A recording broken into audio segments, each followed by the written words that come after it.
Oh, what's good, YouTube fan? Welcome back to another video with your boy here, man. Today we'll be reacting to some boxing after dark, man. The night, Floyd Mayweather humbled Hatton. Like I said in the last video, I'm gonna react to some random shit, whatever I want to react to, until y'all tell me what to react to. You know what I'm saying? So let me just get to this video, man. Let's get shit popping. Come on, man. Start shit. Year is 2007.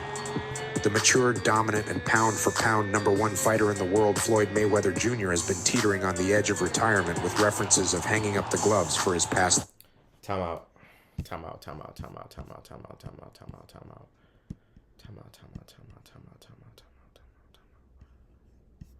Because I know I ain't got videos like this.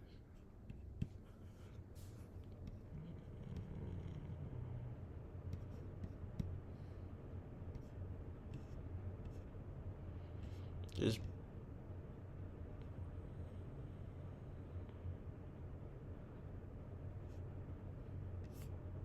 alright.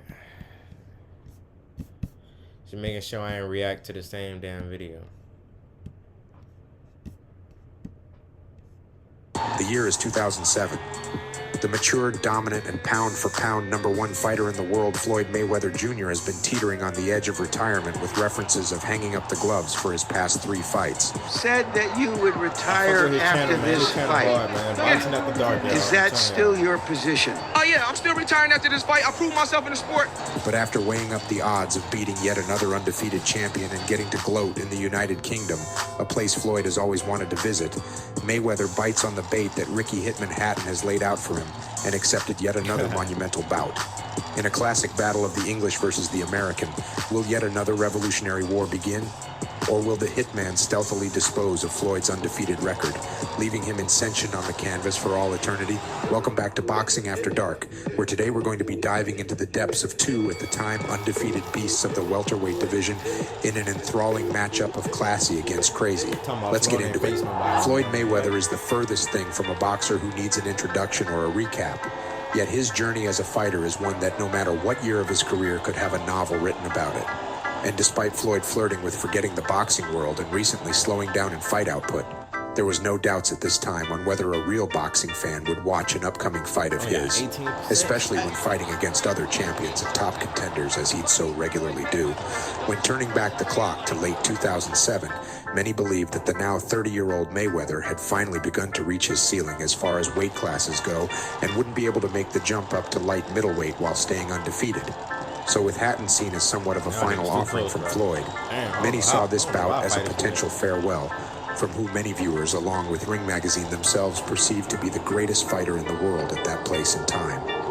Although Floyd was bouncing off of a monumental win against his, at the time, nemesis, and already legend Oscar De La Hoya, a dazzling speedster with one of the greater resumes in recent memory. Hey, the pound-for-pound champion of the world. I'm 34. He's younger than me. He's fast. Mayweather, as of late, hadn't fought someone with as much manic unpredictability as Ricky Hatton since his masterful display against Arturo Gatti 3 years prior. Floyd's a quick, very fast fighter. I didn't expect him to be that quick. You know, everybody told me he has fast hands, but he's also fast with the upper body. Moreover, Floyd's effectiveness in beating the best fighters in whichever division he chose to fight in was rapidly ramping up. Floyd seemed to be aging like the finest of wines. So, where the fights were slowing down in occurrence, the quality was rising, and it seemed the money was too, as the man previously known to the world as Pretty Boy Floyd was adopting a newer, simpler, yet even more braggadocio title by the name of Money Mayweather. So while Mayweather has been improving on his net worth, resume, and international fame, where does that leave old Ricky?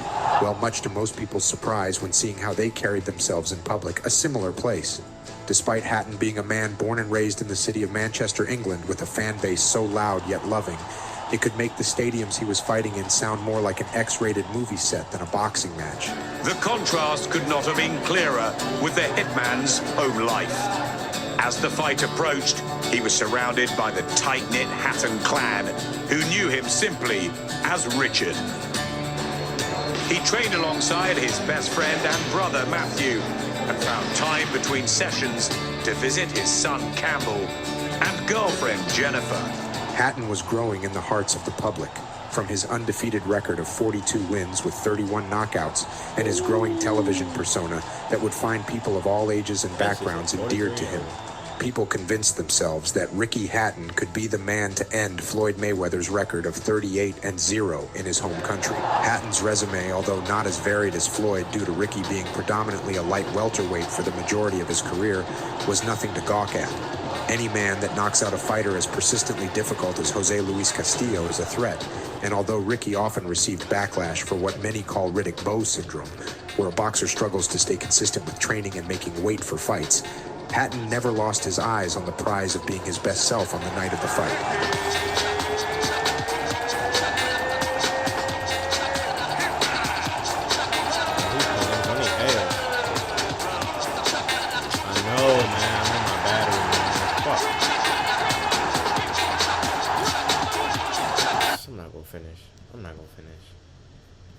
I'm not gonna finish, bro. Let me just stop. I'm gonna charge my shit up for a little bit, and then I'm gonna. Alright, y'all, bro. I had to charge my laptop, bro. I'm back at it, though.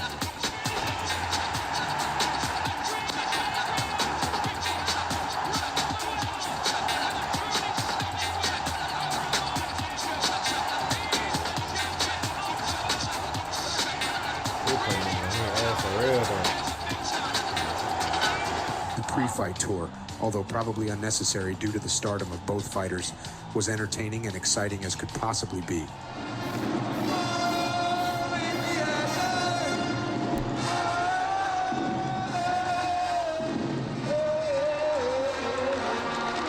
Thank you, that reception. You know, just great to be back. I've missed my 6-year-old son. I've missed for a week, but I probably haven't missed him quite as much as you would probably think, because I've had the fortune to spend the full week with another 6-year-old. Welcome to the Lion's Den.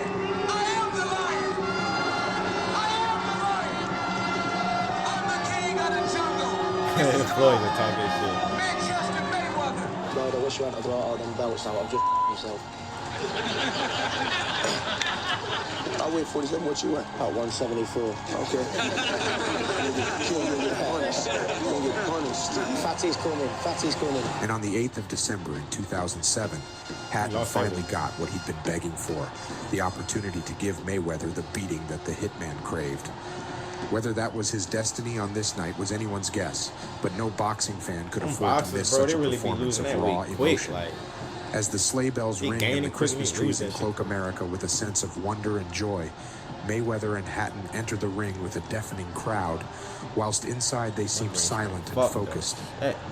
As the all-too-familiar Born in the USA erupts through the MGM Grand Garden Arena speakers in Las Vegas, it's soon drowned out by the drunken yet heartfelt singing of the traveling supporters of Ricky Hatton. And for the first time since the days of Pretty Boy Floyd, Mayweather is the one who must gain the crowd's approval rather than flex it. The bell tolls and the fight begins.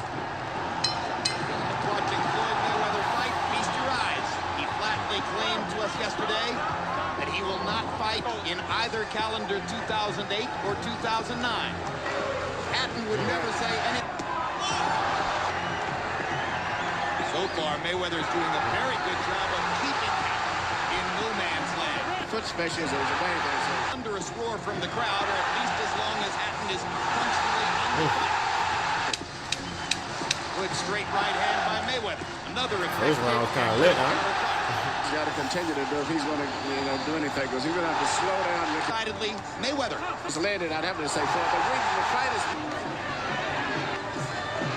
But still taking punches.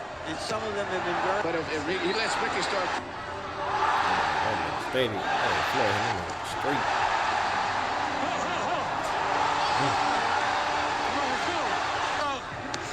And he lands a solid left hand inside. Hatton wants an ugly fight. Mayweather wants a pretty boy fight. It's an ugly fight. Hard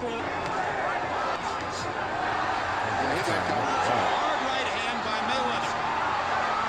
Hatton keeps coming. Bloody fear. Had to come from a 3. Mayweather 10 out of 30. Hatton 6 out of 30.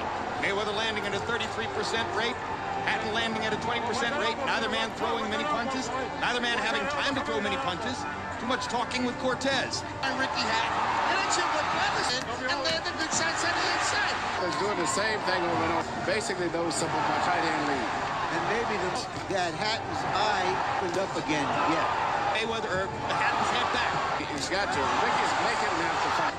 This is definitely not Dancing with the Stars. A good round for Floyd Mayweather, and it's according to CompuBox. Mayweather is still... But he's still leaving himself open, pushing him with his elbows.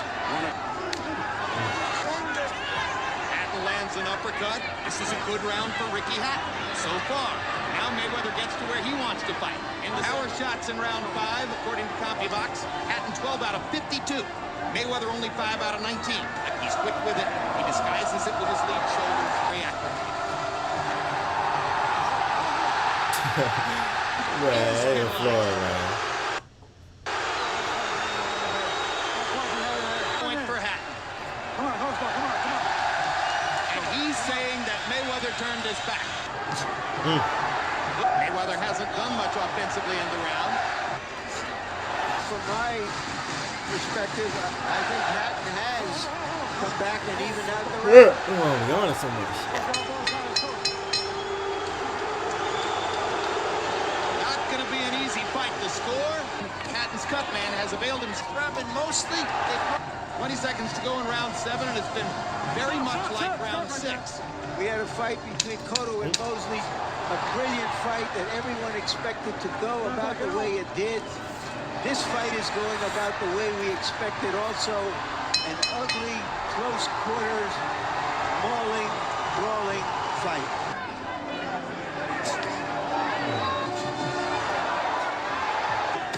Uppercut by Mayweather.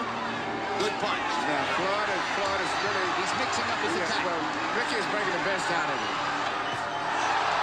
Great right hand seems momentarily to stun Hatton. Look at him with that Bounces and comes straight forward jab. again. Aggressive like he was a few seconds ago. Biggest time. Good quick left hook by Mayweather as Hatton came in. Sometimes it's the right hand, sometimes it's the left hook. Huge round for Mayweather here in the 8th. And don't forget, there's no standing count here. Mayweather believes he's got Hatton in big trouble. Now Hatton shows he's not done yet. Round 8 sees Floyd well and truly ready for whatever Ricky throws at him and continues to keep his defense on top form and effortlessly lands some surprisingly big bombs on Hatton's constantly exposed face. That was a landslide round from Mayweather, who by CompuBox count landed 26 out of 46 power shots. 6 of 31 for Ricky Hatton. Then Floyd Mayweather. Between Mayweather's connect percentage and the percentage of punches landed against him, and you're seeing it again here tonight. Not landing clean, effective blows. Does nothing to dampen the Roy Jones of his career. Now there's that straight right hand again. Almost as if he wanted to show he could do it. Floyd Mayweather unveiled his jab in round 9 and landed 11 of 15 of them. 5, 3, 1 even. He's 44 and done. He's been stride for stride. Check left hook. Check left hook. Went right into it. Never saw it. And hit his head on the card. Perfect shot. Damn. And he is on shaky legs. Yeah. He's on shaky legs. He's got to buy time here. Every Oh, situation. he went all in. Oh, yeah. He's done. Yeah, This he's fight done. is over. Floyd Mayweather has a knockout victory over Ricky Hatton. He was happy fuck because he barely got those. He barely got those in his A fucking situation record. he's Shit. never, or a fighter he's never been confronted with before. And it brought the best out of him. He Barely stayed got them close fucking knockout. and closed the show. A brilliant That was one of his best performance once knockouts. again. Well said, Emmanuel. The winner by knockout victory, and still, pound for pound, the best in the world, still welterweight world champion, Pretty Boy Floyd, a.k.a. Money.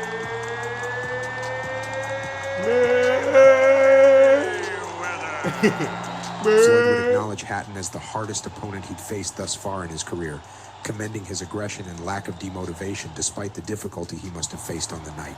Ricky Hatton is one tough fighter. He's still a champion in my eyes, and I love to see him fight again. What a fluke that was. He's very clever, you know, at nicking a breather and... Man, fuck interviewing me. Nigga knock me out. I ain't man. No, y'all niggas not interviewing me, bro. fiddling and fat. And then they be showing the video to him, like, cause like I was watching Javante and the Frank Martin, bro. They showed this man the video of him getting his ass knocked out, bro. I I looked at them, son. Like, son, they playing on Frank bag. About, you know, and I would've just walked out. elbows to get out the way, and that's what he did, and then he picked up a couple of shots, and that was it. Floyd would famously go on to fight another 11 times after this momentous occasion, with Cotto being one of Mayweather's greatest victories among them. And with that, this great night of boxing, although not as remembered or celebrated as much as Floyd's success against Manny Pacquiao or Canelo Alvarez, remains one of the finest hours of a man that had so many.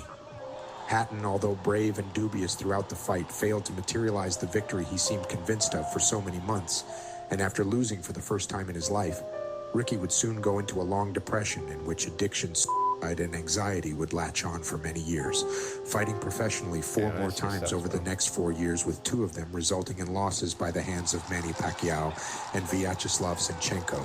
The family and fans of Ricky respected his decision to retire from the sport at the relatively young age of 33, preferring to remember him as a legend rather than a has-been.